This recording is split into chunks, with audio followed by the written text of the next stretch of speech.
Traders, how are you? With Marcello. Today we're doing the recap of what happened in the markets last week. Welcome to $8 gas. The war in Ukraine, unfortunately, is continuing to escalate. And we even have mega massive floods in places like Australia. Let's get started.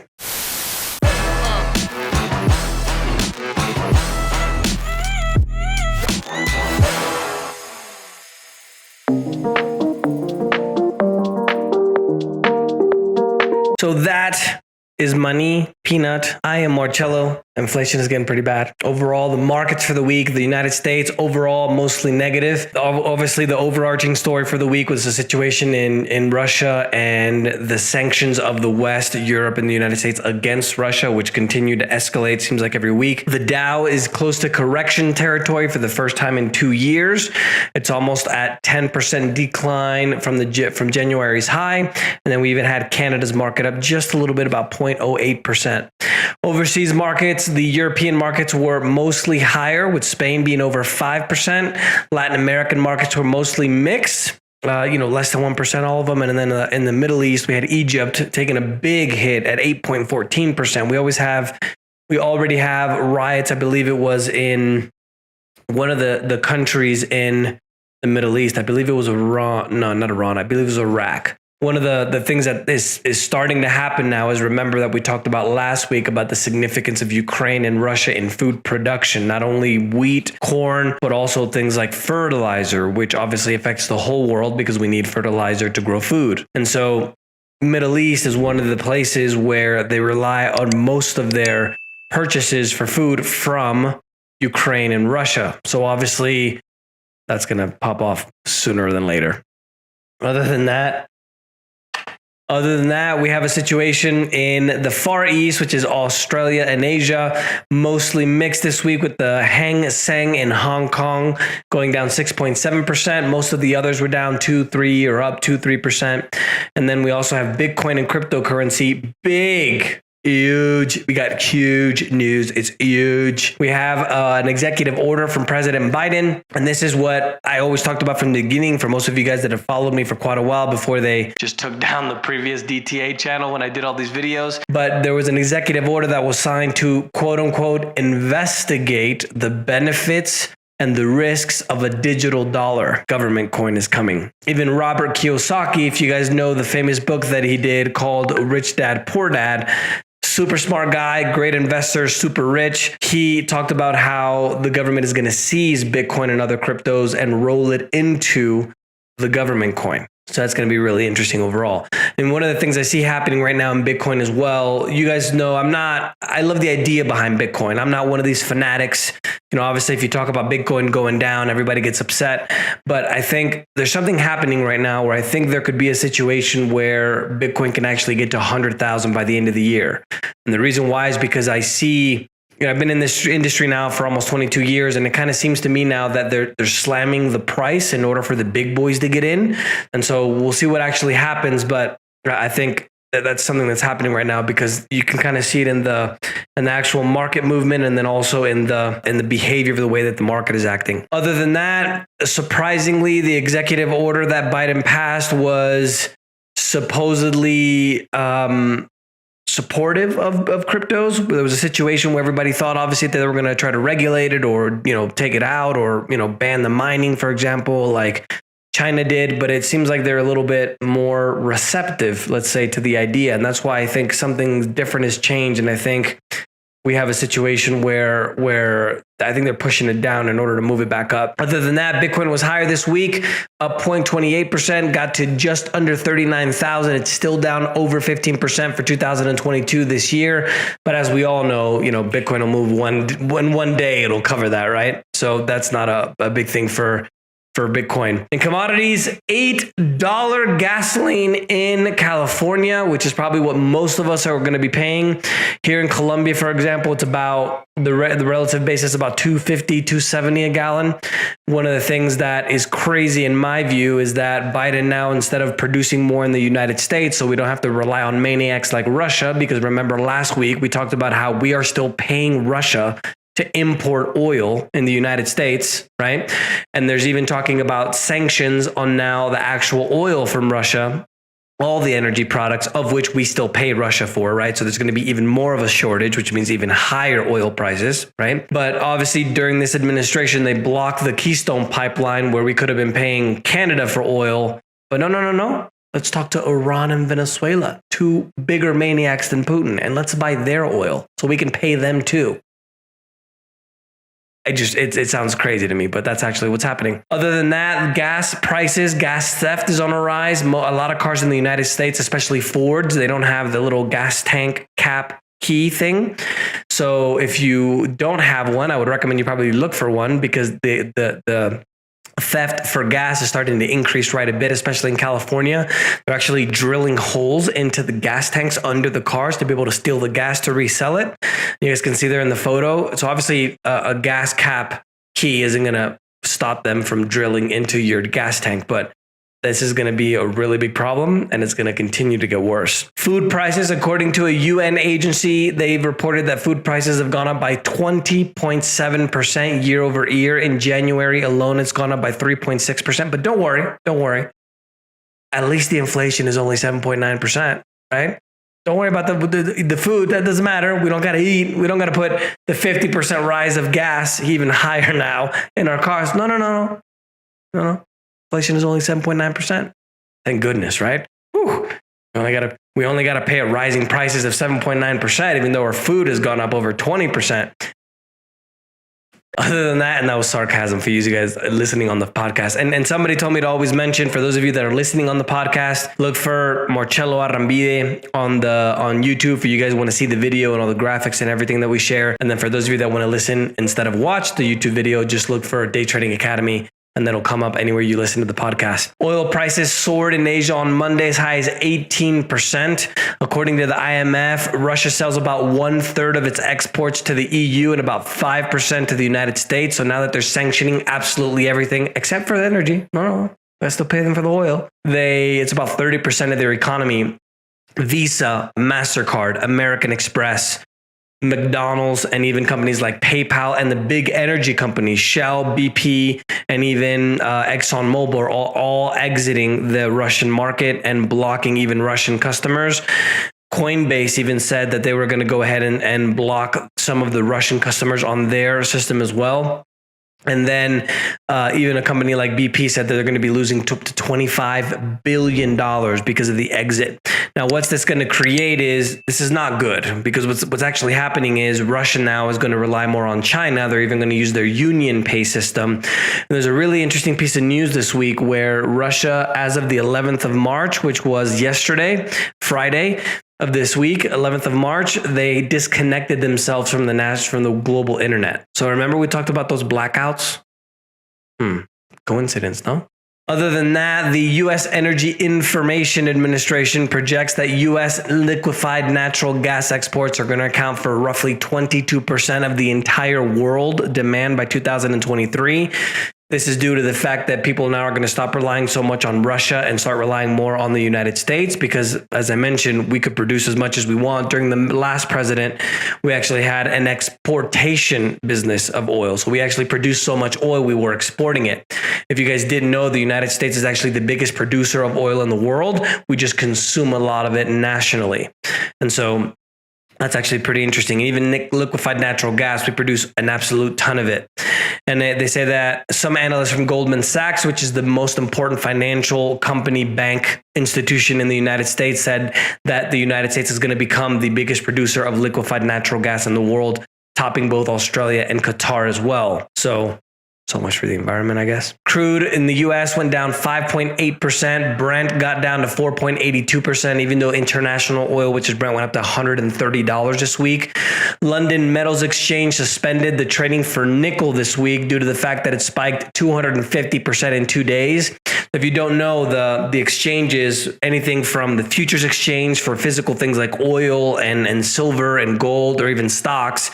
They actually have a limit up and limit down. And what that basically means is if it goes down by a certain percent, they'll cut it off so people will stop trading, and supposedly cooler heads will prevail. And so that actually hit the limit up in nickel, and there was $1 billion losses from a tycoon in China, in addition to $1 billion one of the biggest banks in China as well, took huge losses because they were actually shorting the nickel market. Precious metals overall higher for the week. Gold went up 0.96% to 1,992, while silver went up 0.85% to 2605. We're definitely going to have a lot of a lot of gas on that upside when it comes to gold and silver, especially if we see a lot more uncertainty. Financial and banking news: HSBC, which is the 7th largest bank in Europe, the largest in the UK, went down by over 7% after the financial fallout from Russia, because they're taking a big hit. And the CPI rose 7.9% in February, which means that we now have the highest increase in prices for over 40 years.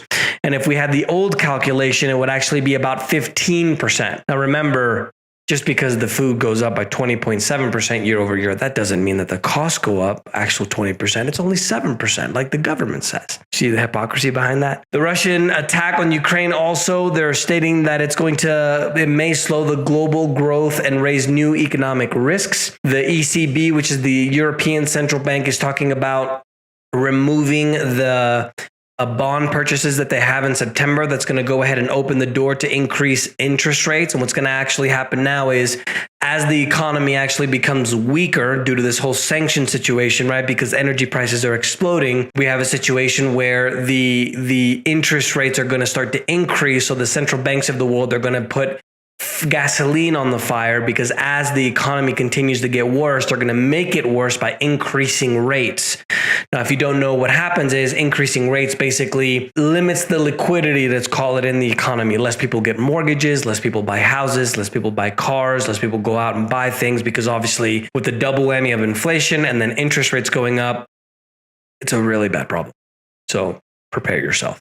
The preppers were right. Store your food, store your ammo. The zombies are coming. German inflation accelerated in February. They went up 5.5% year over year. One of the things that's really interesting as well that you guys have to understand is that we're seeing the inflation across the world. And the reason why we're seeing it that way is because the whole world uses dollars. The United States is still the preeminent economy and also global reserve currency.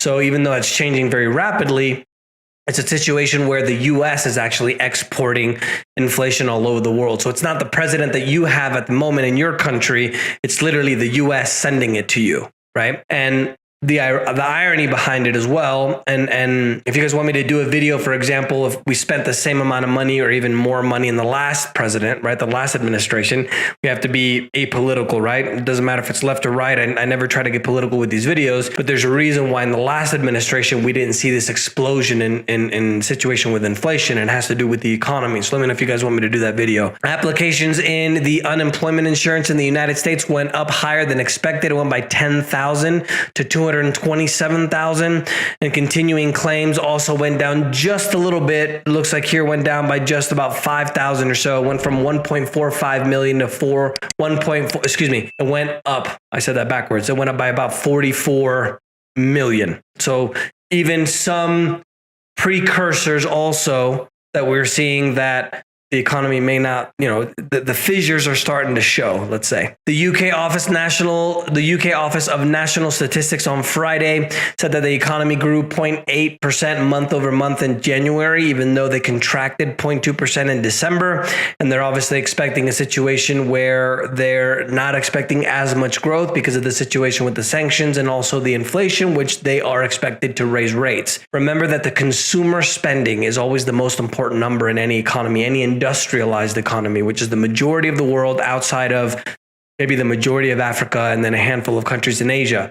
But if the interest rates go up and you don't have that extra money to go and spend at the store anymore because you have to put gas in your car and you have to buy food that goes up by 20, 30, 40% a year, then you're not going to have extra money to go and buy a restaurant or buy other things, a vacation, right? And that's going to affect the economy because almost 70% of the economy in the United States is consumer spending. So if that goes down, that brings down everything. And then we have a global economic recession. Corporate news, Toyota, the world's largest car maker, fell by 6.5% in Japan, 5.74% in the US after they admitted that their majority-owned commercial vehicle unit manipulated emissions and fuel economy.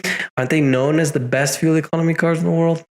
Shares of Etsy went down over 11% to $121 on Friday after they had an investment downgrade by Deutsche Bank. The stock is down over 44% in 2022. And then on Monday, US shares of a lot of the airline companies went down because of the situation with gasoline and oil.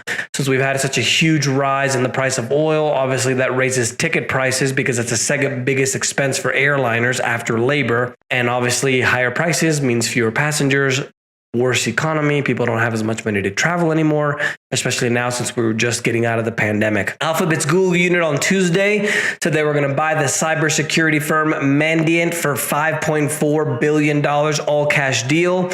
They said that they're going to close the deal later this year, and it's going to boost the cybersecurity of their very popular Google Cloud business. Amazon announced a 20-to-1 stock split for the first time since the dot-com bubble. They went up 10% after falling back about 6%. And they also announced that they approved a $10 billion purchasing. They're going to go ahead and buy their own shares.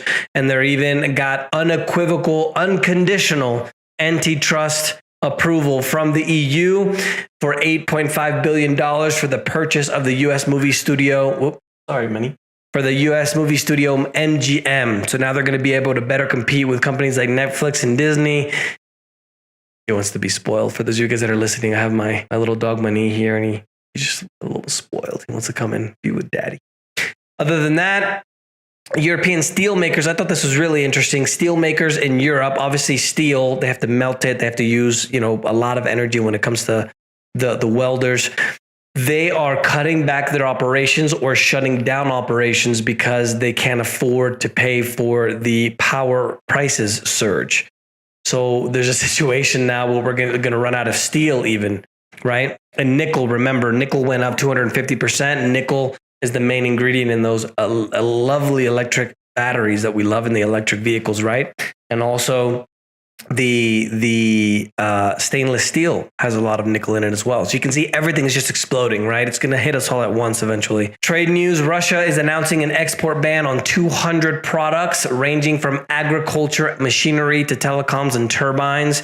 They're not going to limit the sales energy and raw materials because obviously that's where they get their money from. You see how this is all just political, right? Well, we're going to ban, we're not going to sell that, but you can still give us the money for oil because we obviously need that to survive and pay for the war in Ukraine. You see how it is? And also in technology, Samsung stated on Monday that hackers breached the internal company data, gaining access to the source code of a lot of the Galaxy branded devices.